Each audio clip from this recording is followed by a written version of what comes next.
thanks to everyone. No, this is our special session with a dear friend, and let me introduce. I remember that in 2004, while collaborating in the steering committee of the first ICQI, I heard Bob's voice for the very first time, but it was until I think 2013 when that voice came into my eyes as a real person, probably in one of those dinners organized by Norm in Urbana. I remember that there he said, "Hi, I'm Bob, and I'm organizing a multilingual conference in New Zealand. Such first, how it's called, Contemporary Ethnography Across Discipline Congress, held in 2012, I think, as far as I remember. But I probably also, you know, that the next CIAD will take place this year, and CIAD Congress has become an interesting venue to discuss about qualitative methods and art, right? Arts. It was during the, just casual meetings in Urbana Champaign that we later began a deep friendship that has lasted until today, as I'm pretty sure it will last forever. Right, Bob? I mean, yes, we I think agree. our friendship will be forever. Okay. We worked see. on the ICQI Constitution together as well. Yeah. Which yeah. proved to be a document. Yeah, exactly, exactly. That's all you and can you know, say about constitutions. We have challenged each other in different ways. He invited me as a keynote speaker to his CIAD in South Africa. I think was in 2016. 16. And sometimes we share our papers, 16, right? We share our papers when in preparing, even when it's in preparation, asking for feedback, I remember. And over the years, Bob and I ask each other difficult questions. And we also have fun doing it. And also we have enjoyed delicious food and drinks. Do you remember some of such exceptional events like in Cape Town or in Santiago, Bob? I mean that kind of stuff is in my memory, right? Some years ago, we started to do a pre-congress workshops in ICQI. I think we did it twice. We decide to the title, something like Creative Subversion at the Ethnography, to explore what each of us did on their own. At the end, such activity allow us to get to know each other more. But today, I mean, you asked me to do this conversation with this great friend of mine. Let me ask you, are you sweating, Bob? I'm just kidding. I'm with Are you sweating, Bob? Yeah. I don't like to summarize curriculum vitae. I mean, and I remember when I asked Bob for his file, I noticed that it's longer than 40 pages, and I'm sorry. No, I mean, he has published 10 books as author or editor. He belongs to more than 6 editorial board in very high-rated qualitative research journal, and he has been editor or co-editor of other 2 journals. I mean, the Ethnographic Edge or Sociology of Sport Journal, and he has authored more than the 100 journal articles and so on. No, so it's really my honor to be here with you, trying to get some conversation, good conversation that I hope you really enjoy with these great qualitative researchers. So let me start with my first question to him, right? Bob, dear Bob, could you please tell me about the thinkers that have influenced you and your research projects? Certainly. Okay. As with most of us in qualitative research and in ethnography and ethnographic research, I'm pretty eclectic. I have a background in English and as well as in sport psychology and sport sociology. I didn't really follow a theorist per se, but I looked at issues and problems and methodologies resonated probably best with me.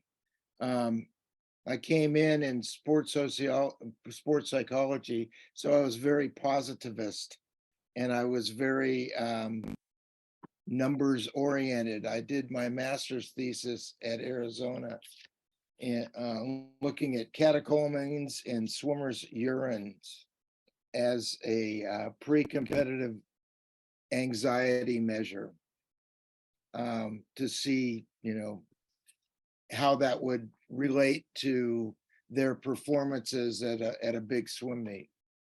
And that was interesting.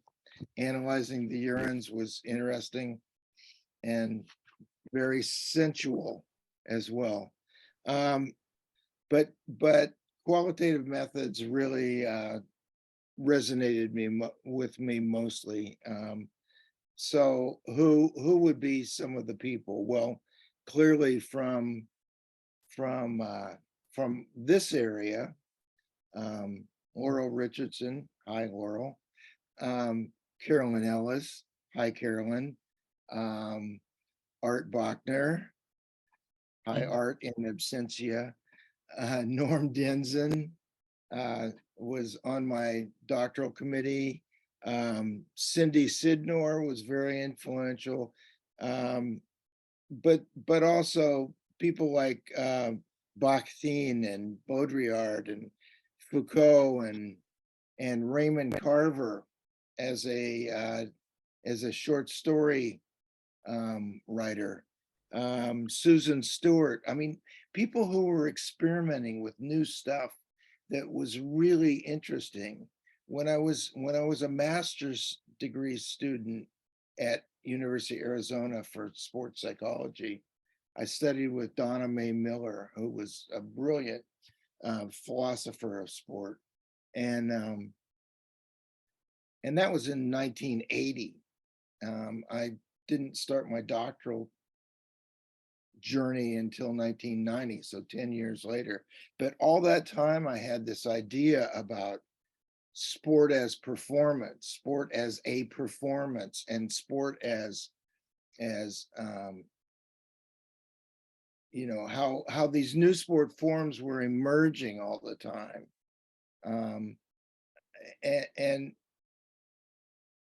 And I sort of related that to art kinds of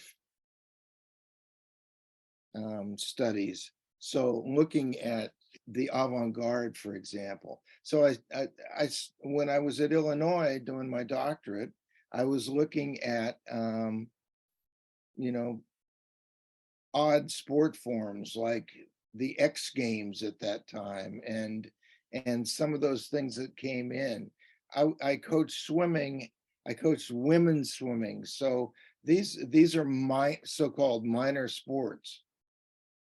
So I had this affinity with minor sports and with people who were not getting the material resources in order to exist, and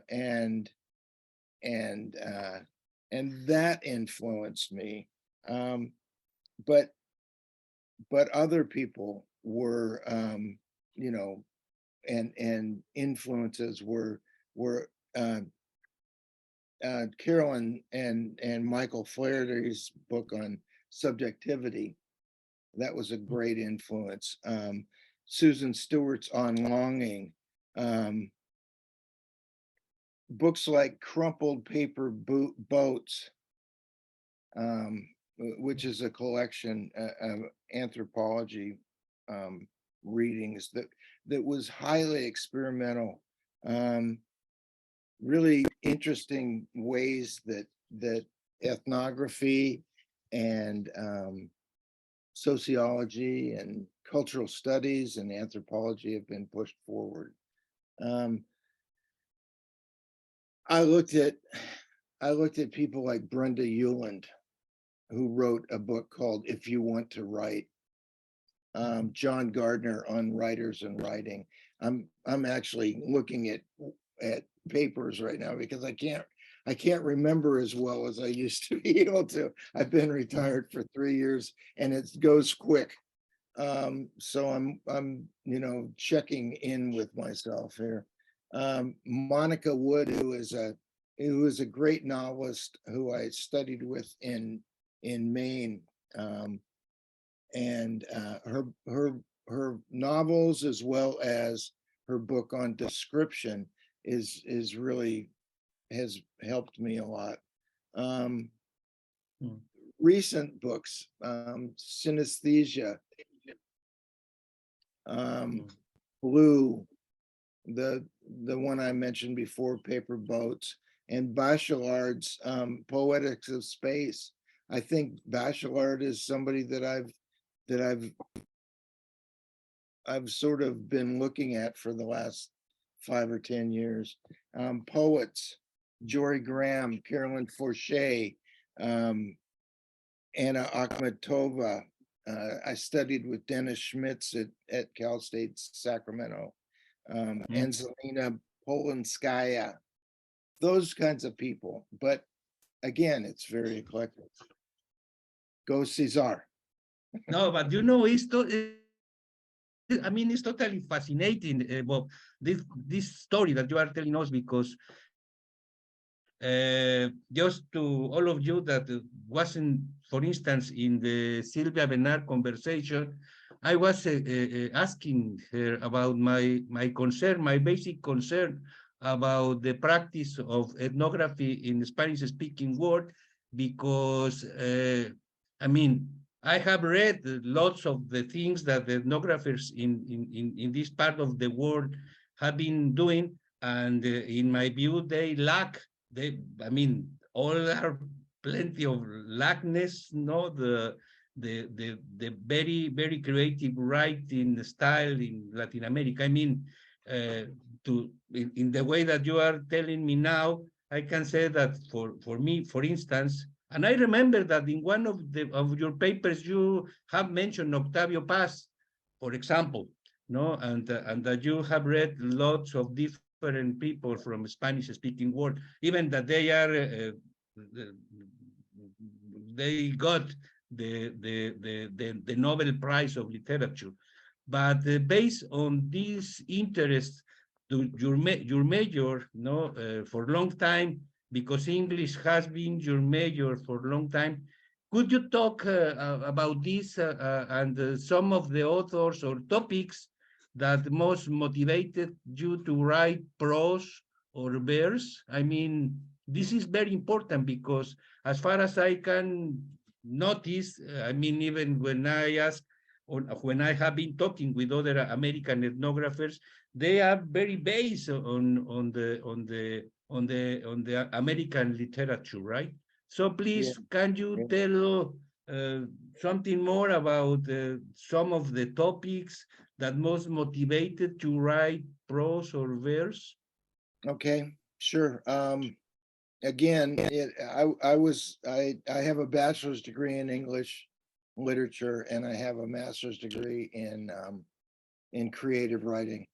And and when I did my master's in creative writing, I studied with Dennis Schmitz, who passed away a few years ago. He was a Chicago-based poet, but he was Cal State Sacramento at the time, and he was also a colleague of Raymond Carver at the time. So it was a long time ago. It was in the 70s. Ralph Angel, I when I worked at the University of Redlands in Southern California, he was a poet in residence there, and I studied with him as well. He was mentored by John Ashbery. Other poets that I've admired have been Bridget Pagine Kelly, who was a teacher and a lecturer at University of Illinois.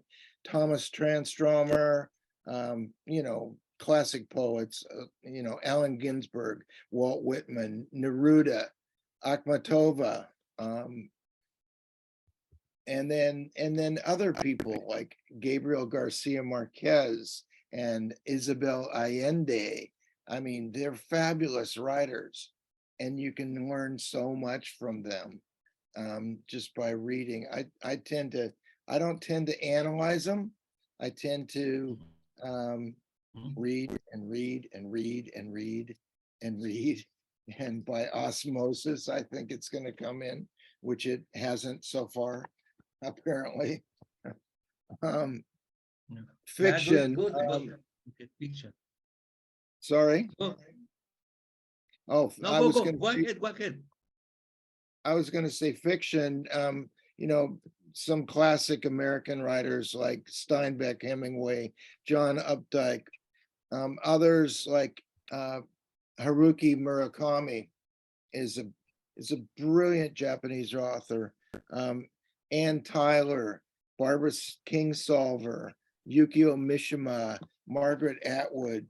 There's so many. It's unbelievable, and it's based on people's interests and genre as well. So I remember when I was studying at Illinois, Norman had us in class read Raymond Carver's short stories, and how do those resonate with you? That the story Gravy is just an amazing story of personal growth, but also a resonance with a larger issue. So it's an autoethnography in a sense. I'm not classifying it as an autoethnography, but it has elements of that in it, and the elements are so well done that when you think about the story and it echoes within you, which is what good autoethnography is supposed to do, I think. When it does that, you naturally, well, most people, I guess. You can't say all would, because I don't think Donald Trump might, but most people would resonate with it to an extent of applying it to larger issues within the society, to larger things. And that's what Norm did. He looked at that, and he looked at the gravy, that everything is gravy from now on, and applied that to his studies of Alcoholics Anonymous, for example. And who's to say where that connection makes itself known, except in the individual author. But there's a lot of there's a lot of different authors anyway. Yeah. Anyway, in this fantastic group of different authors, and if I ask you a very silly question, let me see that is very silly, but I think that could be very interesting to hear what you say about that. Do you have any model? Do you aspire to write like any of the authors that you have mentioned? Every time I read somebody, I aspire to write like them. When I was doing my master's thesis in creative writing, I would go in and talk to my advisor at the time, and he was a historical novelist. and he would say, you know, this it smells just like John Updike. What have you been reading? And I'd go, yeah, I've been reading a little Updike, you know, and it was very imitative of Updike, not quite as good as Updike, but it was, I emulated them. I think that's how we learn. I think we learn through imitation. We learn by trying on new coats and stuff like that. But having said that, I think that what we do is we keep trying and we keep trying and we keep trying, and if we read enough, they start to meld together and we start to develop our own voice. We start to develop our own individual voice. And that individual voice comes out of all that reading and all that exposure to other people, rather than I want to model myself after one person or two or three or even, you know, 100. You read and read and read and you get exposed to it. And that's a messy and slow way, but it is a necessary way, I think. Yeah, look at that. Hey, Bob, just following this idea,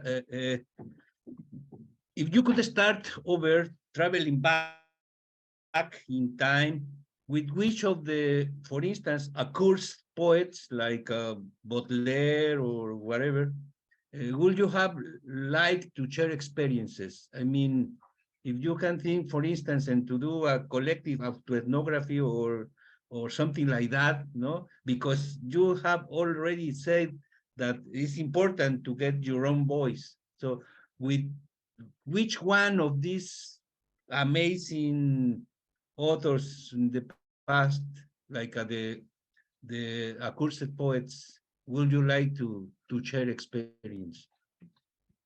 I think it's a funny question.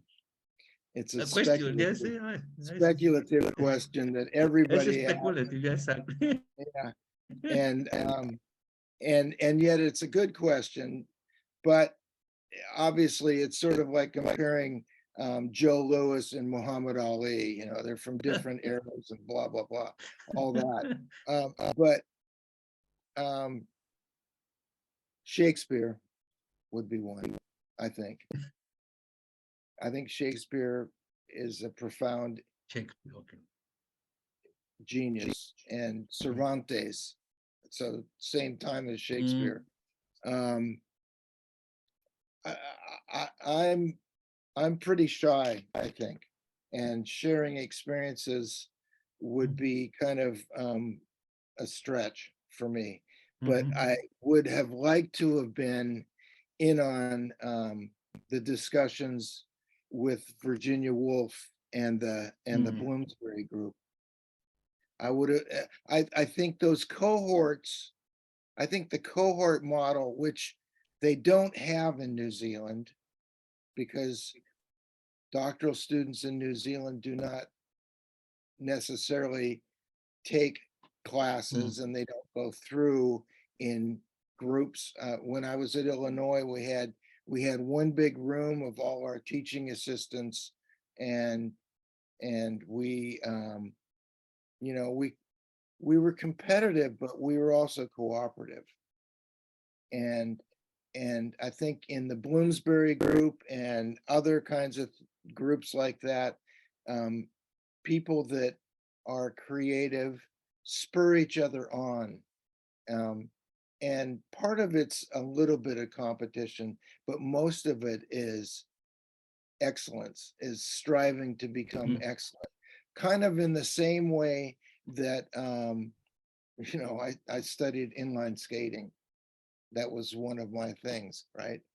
And so in inline skating, there used to be this thing in Plano, Texas, with Arlo Eisenberg starting it, and he was a really good inline skater. He won gold at the X Games, the initial ones, and they had a showdown at the hoedown, they called it, and it was where all the skaters sat up on the fence and they were the judges, but they didn't judge people and rank judge them. They judged them for things like best trick or, you know, best extended, different categories of stuff like that.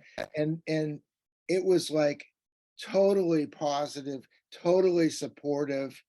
And I think that's what cohorts do.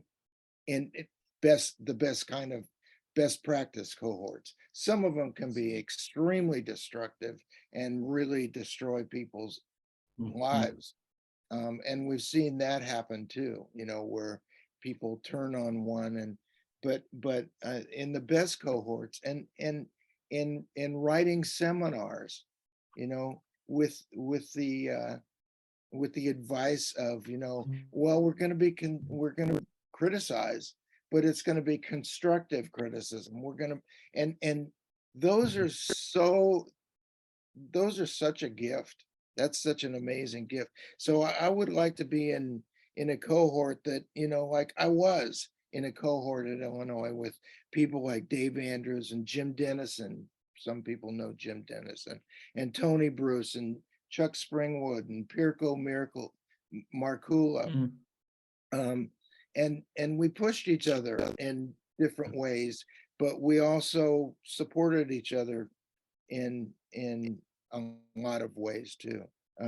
Synthia Sydnor was a great exemplar, and you know, I mean, the people in this room, I'm looking at the faces, and as advisors, just that one aspect, your impact has been so profound, and you won't even know it, even though people praise you and thank you and all that. But the influence is such an incredible gift that you've given, that even the people who have received those gifts can't recognize for years. They don't, and sometimes they never recognize it, but those are incredible gifts. Synthia Sydnor, I remember when I was at school, she did, or when I was a PhD student, she did a thing called A History of Synchronized Swimming, and it was published in the Journal of Sport History. And it was not a history of synchronized swimming. It was the most non-linear, out there kind of thing. And the sport historians who were extremely positivist in the way that historians can sometimes be, really got angry. She gave her paper at a conference, and then she you know, finessed it for the publication, but they got really angry at her because she was going outside of the canon. She wasn't doing what you're supposed to do in sport history if you're a white, old, bald male, you know? And she just blithely went on and did her thing. And it's one of the most cited pieces in sport history. So, you know, those kinds of changes take courage, but they also model things for people to come after. The end. Yeah, but you know, well, but it's every time. It's amazing. It's amazing, yeah, because you have been showing us now your professional background as expert in sports sociology and all this stuff between your cohort and the ideas on action sport, swimming, tireless or fatigue, and so on. But you know what I would like to ask you now, like for me, it's evident that you have been moving your interest topics from fictional methods to poetic sensibility. Don't you think there is an intermediate step that you would like to take now? I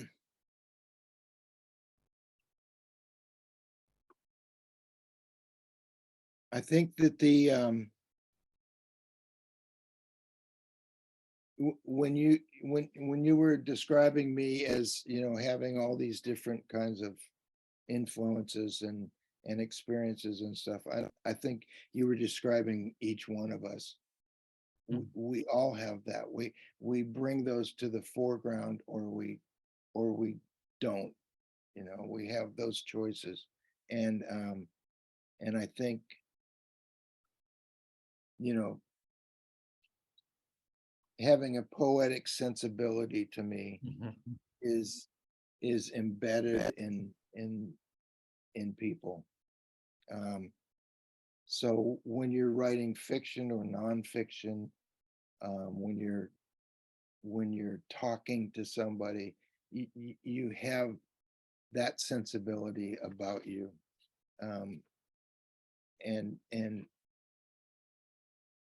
you bring that to just about everything.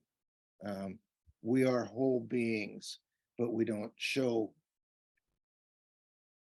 the wholeness of ourselves to anybody, really.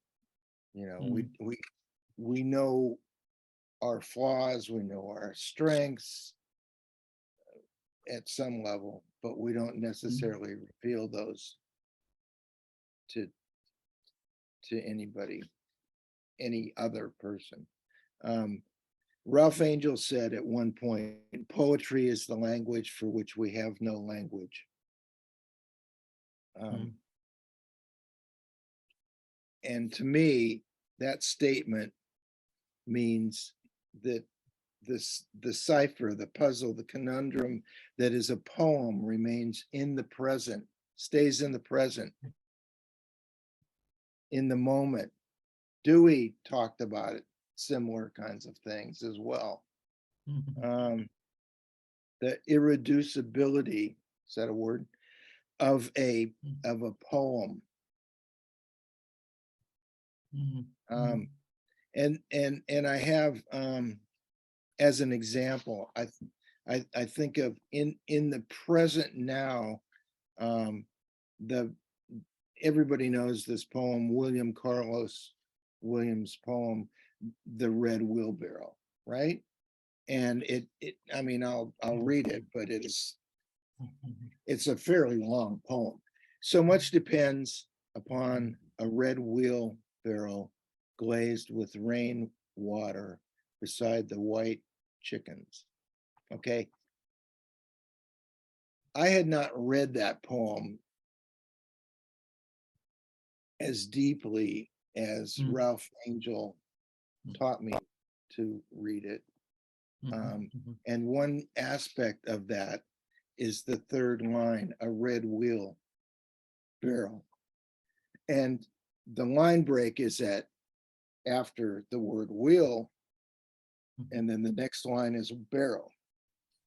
And he explained to us, at least, that in the moment of apprehension of that red wheelbarrow, as the poet or the viewer or whatever is, you know, for example, coming around the corner, they see the red wheel, and then an instant later they see that it's part of a wheelbarrow, which changes the whole meaning of those words and why it becomes such a in the moment poem.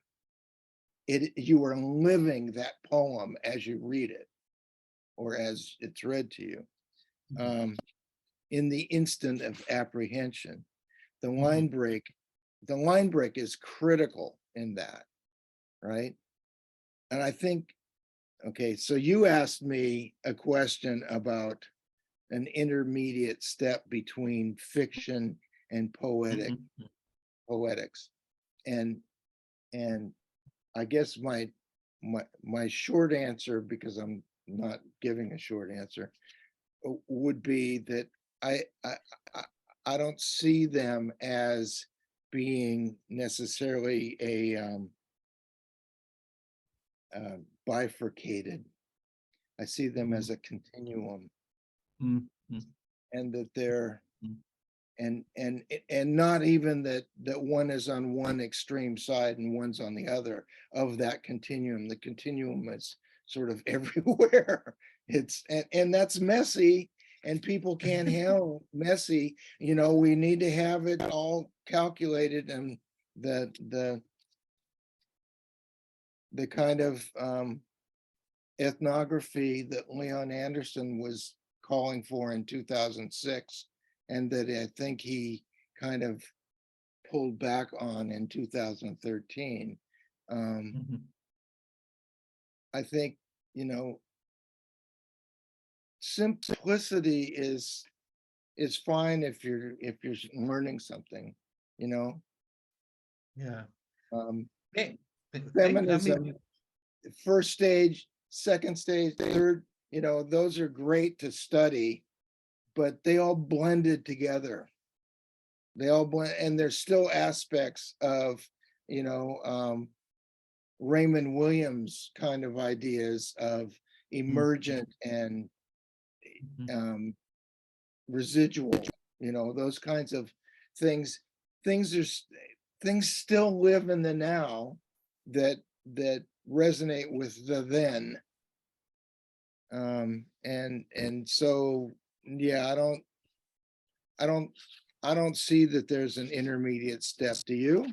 Let me turn it back on you. What do you think? No, my conversation is to interview you.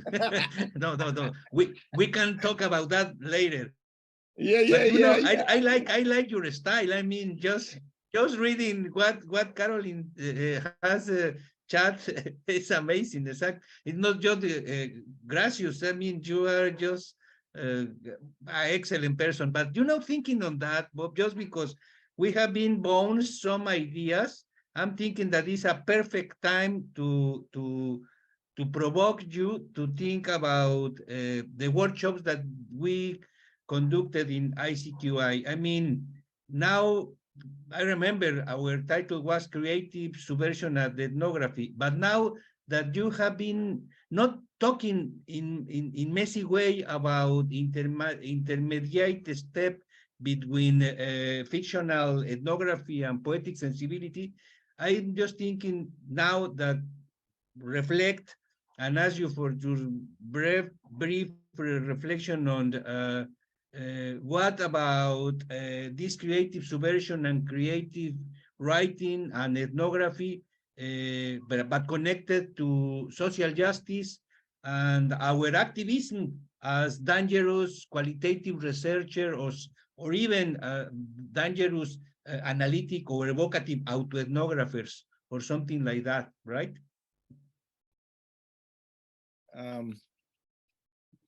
So you're jumping around. No, it's not messy. It's not You're messy messing stuff. with I me, mean, aren't you? You're could be messing with me. very I get fuzzy. it. I Could get be it. very fuzzy. So this performance is just gone to, we're off the cuff. Okay, that's good. I think so. Your question is the question about subversion, right? About subversive practices and creative subversion and ethnography and social justice. And I think that's I mean, as you know, at CIAD, as the Contemporary Ethnography Across the Disciplines conference that you alluded to in the introduction, we started it in 2010, and it goes every 2 years. But the idea of subversion, I think, is embedded in everything we do at the micro and the macro levels. So standing up to a verbal bully who is telling a misogynist or a homophobic or a racist joke is a subversive act. That is a brave subversive act in some cases, and a lot of cases now with open carry in the United States, and people being so angry. Apparently, I live in New Zealand, so yeah. But I think, you know, the world's a hard place sometimes, and for children in the playground, it's a hard place. And they get bullied by kids all the time, and they know about social justice. They know the differences between right and wrong. They know the differences between, you know, picking on somebody for unfair reasons and calling somebody up for doing that, for picking on. They know, you know, that in the short term they can get a bloody nose, or they can get beaten up, or they can, you know, they can suffer in a lot of different ways for being subversive to the normative rule of the playground, you know. But they also know that there are rewards to that, and that it's a constant battle. It's not like it's won and then it's over. I mean, that's one thing we've learned, isn't it? That that Yeah. every generation has to go through this, Yeah. and has to continue to fight, you know. And when you look at it in terms of democracy, they can have to continue to fight the battles that God, is it now, what is it now, 40 years ago almost, that Newt Gingrich and Ronald Reagan began in the United States. All they have, the battles don't stop. You just have to keep going. You have to stay against it. So the subversion, the idea of trying to stand up for social justice and for fairness is something that every day you have to roll up your sleeves and exemplify the better way of being. Qualitative researchers have a space to operate. We have a privilege to operate for social justice. I kind of liken it to basic and applied researchers, that, you know, basic researchers, we find, you know, that they're codependent. You know, you have to work together with people who are doing theory, as well as people who are doing social justice on the ground and out in the community. And so ranking those as this is better or this is more effective or blah blah blah, that's not an effective kind of thing to do. Many of those in power somehow have embraced the ideas that if they are kind and generous and empathetic, they will lose out. We've seen in New Zealand with Jacinda Ardern, our prime minister, that I would hope that everybody knows through her brilliance. Yeah. Yeah, this is a political statement, but, you know, Yes. she came into office in, what was it, 2017, and one of her first statements was that we were going to bring kindness back. I mean, what a weird thing to say, right? And the hardliner right-wing people, you know, were laughing. It was like so naive. It's so naive to be that way. No, it wasn't. It wasn't so naive. It was saying, look, we need to bring back empathy.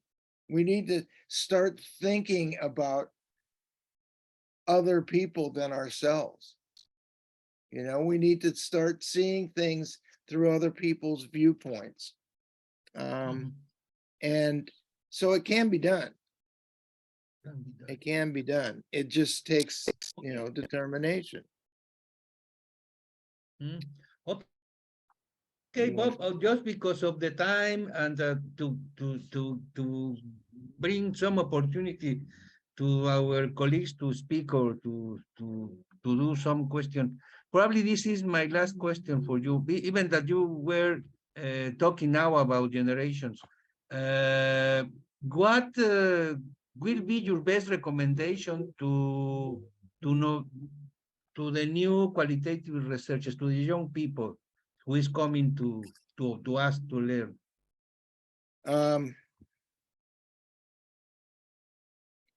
I came up with four recommendations, and certainly, you know, there's people that are much more qualified than me to make these.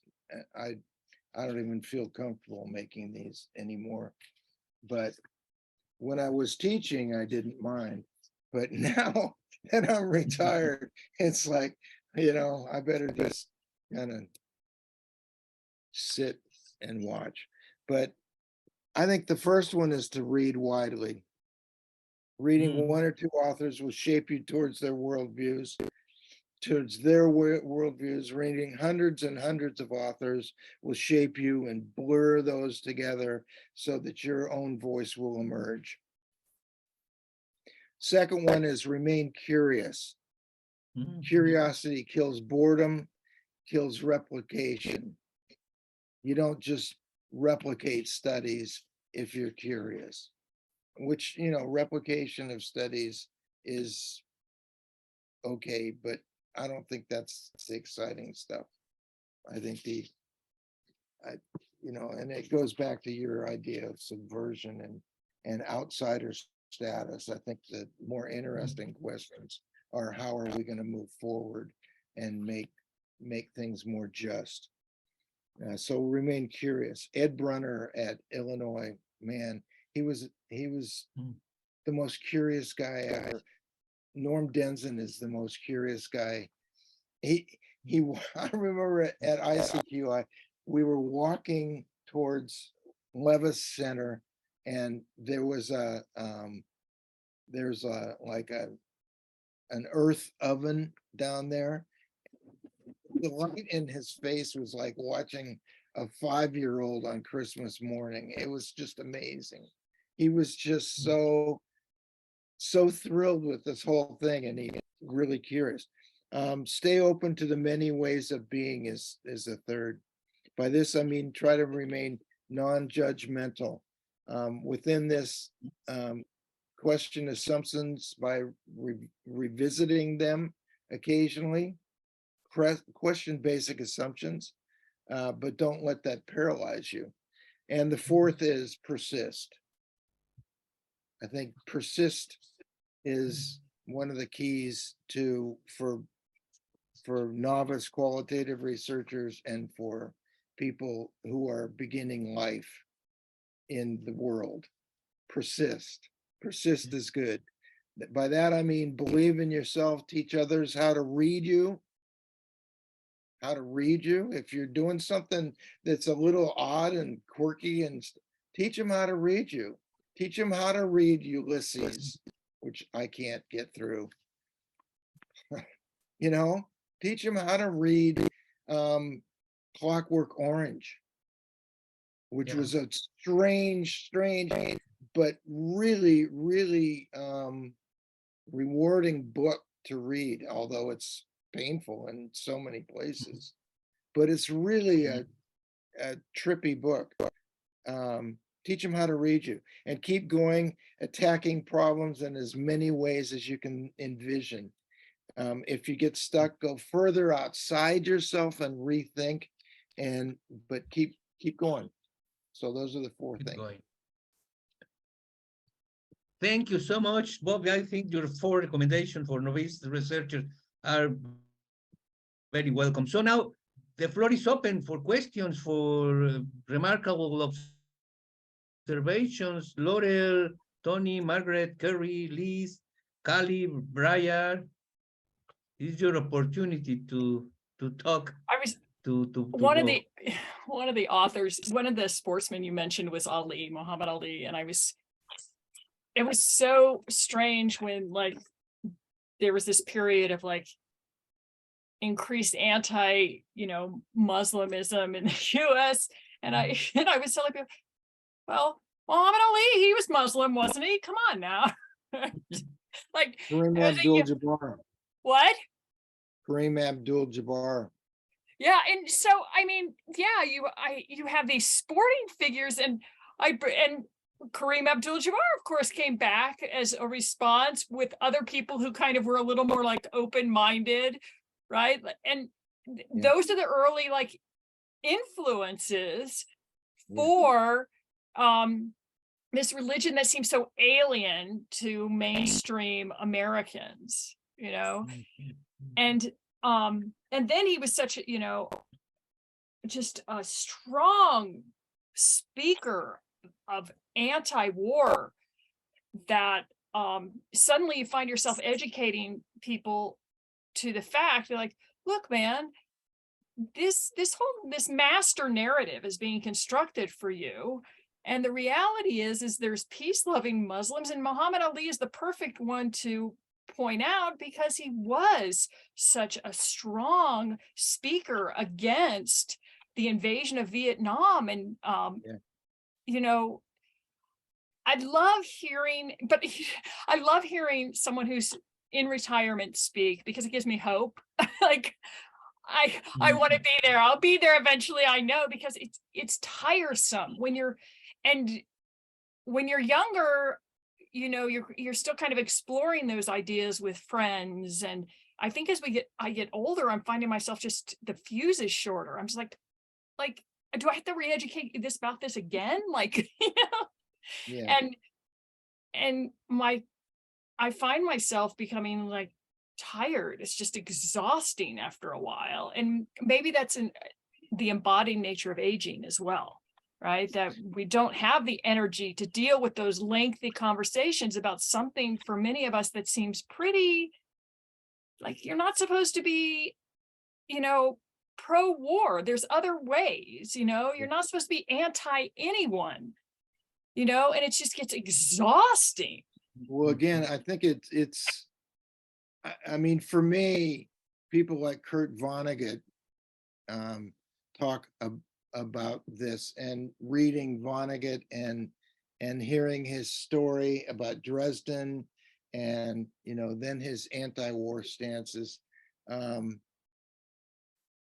People need to listen and read and understand all sorts of different viewpoints. Muhammad Ali, you know, I mean, a more recent one that might touch on younger people would be Colin Kaepernick.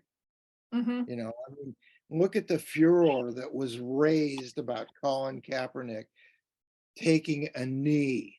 Are you kidding me? Yeah. Taking a knee. And it was such an interesting symbolism where, you know, the NFL has been conflated with the US military machine deliberately. And then as he takes a knee, that got wound into him saying, look, Black Lives Matter. That's all he was saying. He wasn't against the military. It wasn't even about the military, but that became embedded in that story. So, I mean, I guess you know, it's critical thinkers, and like Kurt Vonnegut was a critical thinker. Mark Twain was a cynic at the end of his life. I mean, he just hated humanity. Really, I mean, you read some of his later stuff, and he's just like really bitter. But I think you can be cynic, but funny, but you can be cynical but still have hope. Yeah.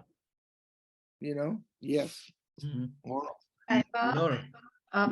Thank you so much. This was really, really good, and I really appreciate you doing the reading thing and all the authors, because I think that's missing everywhere, that whole reading thing.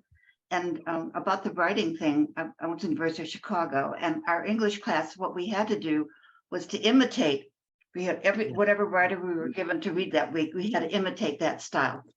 Yes. And the only ones I did well on were those that were humorous or cynical or you know. serious Go ones. I figure. wasn't. Yeah. Yeah. But I really appreciate you doing this, and I don't think you're telling the truth when you say when you read something you don't analyze it. I don't think that's the truth. I think you do analyze it. You don't want to call it that, but you do. I think you're right. I Because think you're right. I you'd be do. talking about the red wheelbarrow, which is an Yeah. analytical. Yeah. Oh, that's completely analytical. Yeah. Yeah. I definitely, I bring those sensibilities to it because I was trained, I guess, Yeah. that way. Yeah. But I also, I read for enjoyment too now. So, and I mean, that enhances your enjoyment, doesn't it? A deeper. Yeah, I'm looking for the structure. How do they manage that? How did that Yeah. get to happen? Yeah. Where was So, this? yeah, you're right. You're right. That was misspoken. Yeah, thank you. Good to see you. Thank you. It's good to see you too. Thank you for your compliment. César, I just want to thank you, Bob. I don't know anything about this. You know, I didn't meet you until many years into QI. I think when Art fell, or right before the year before when Art fell, on right? Like, yeah. I'm hearing this. I'm like, oh my gosh, like, yes to everything, and I just, thank you for everything. So this is just beautiful. When do you think you matured into your own voice? Me? You? I'm not sure I have. I don't yeah, I don't know. I don't know. I keep trying to reinvent myself, I think, sometimes. And like, I've been writing a lot of poetry and getting a lot of rejections. I've gotten maybe 4 or 5 acceptances in literary journals this year, and which is nothing, but I don't care, you know, and I keep trying new different ways and keep reading people and oh yeah, look at that. So I am analyzing them. You're right. I look at them and I go, yeah, look at that. That's, you know, they're doing that thing. You know, I could do something like that and stuff. But I'm not, I think I do have a voice, but I think that's up to other people to tell me what it is. Yeah. But Cole is Kali, right? Callie, thank you. Hi, Callie. Hi, Bob. Bob, I wanted to say you're a hero to me. You're one of my heroes. And you really are. And stop right there. Thank you. No. No, okay. That wasn't what I came to say, but that is the first thing to say. The first thing. But to me, you have great courage. What I really admire in you is your courage to do it. I don't see you doing it. I see you doing it your own way. You don't follow what other people think. And I really, to me, like, how do you do that? Like, I aspire to do that, but as someone who's way up the front doing that, how do you keep doing that? Well, thank you. It's really quite a compliment. And I'm not sure I do that, but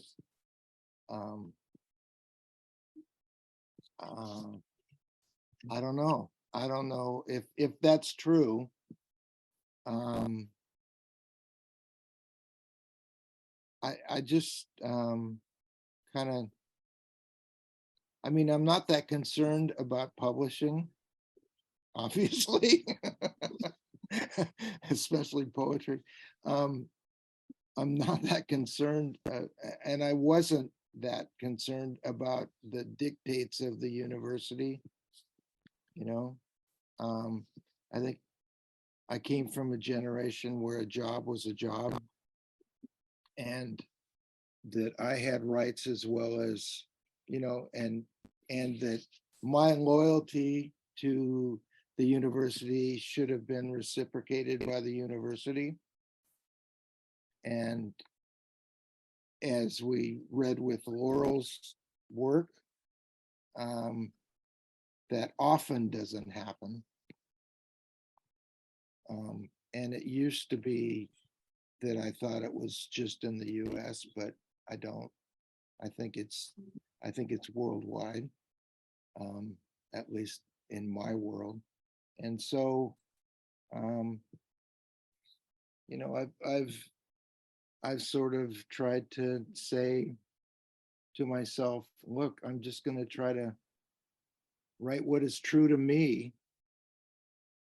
And again, one of the things, you know, teach people how to read you.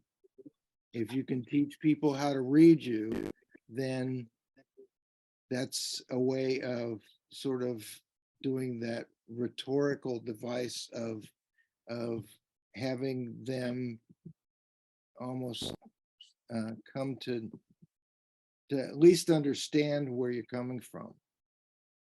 Not necessarily to convince them, but to at least let them know where you are. And you know, it depends on readers. The reception of it is out of my control, I think. So I just do what I can, and it's up to gracious people like you, Callie, to say that you thought it was okay. I thank you. Can I ask though, Bob, how do you teach people to read? Sorry, it was a silly question, but how would I teach people how to read me? Like, how do you do that? I think when I write, I mean, you can't edit a blank page, so you got to just write down a bunch of crap at first, and it's basically crap, you know. And I mean, Norman sent me some of his first drafts, and I don't think this is telling tales out of school, but some of it was crap, you know. And he is so brilliant that they would just be placeholders, and then I'd read a second version of it, and it's like, oh my God, what have you done? I mean, it's just like leaps and bounds ahead. So what he's done and what people do, I think, is they reread, they edit themselves, and they say, look, as an outside reader, as this other person, not me, who knows the inside of what I'm writing about, and I'm so focused on what I'm writing about, you know, I have to take myself out of that, come back to it as a unadorned, naive reader. What are my questions of this writing? Why does it not make sense to me? Where is it not clear? Where, you know, it could be that you use a word at the very beginning and your meaning of that word has multiple meanings, but you haven't thought of that as a writer. And the reader is thinking of all these different ways or one specific other way. And so they're completely misgetting what you're trying to say. So you have to go back and be really careful, I think, and sort of read it from the point of view of an ideal reader or non-ideal reader, maybe. I don't know. What do you think, Laurel? I would agree. Go with a naive reader, a complete naive reader. Also, what I wanted to say, Callie, is you're young. It's a while before you feel confident about what you're. That's why I asked Bob when he got his voice. You're young, and it may be a while before you can say it doesn't matter what they think. You know, that doesn't happen when you're quite so young. It happens. It will happen for you. Maybe not tomorrow. You're very young.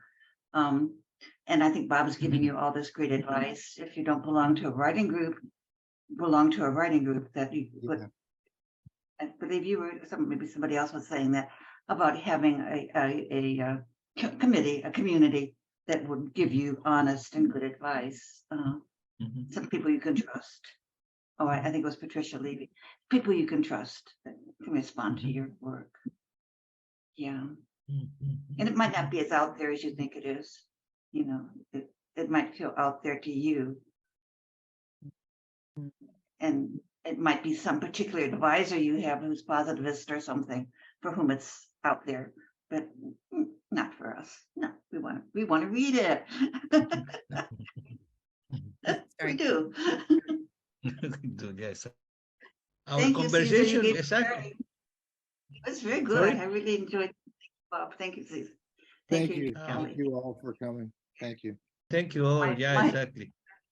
Thank you, César. No, thank you.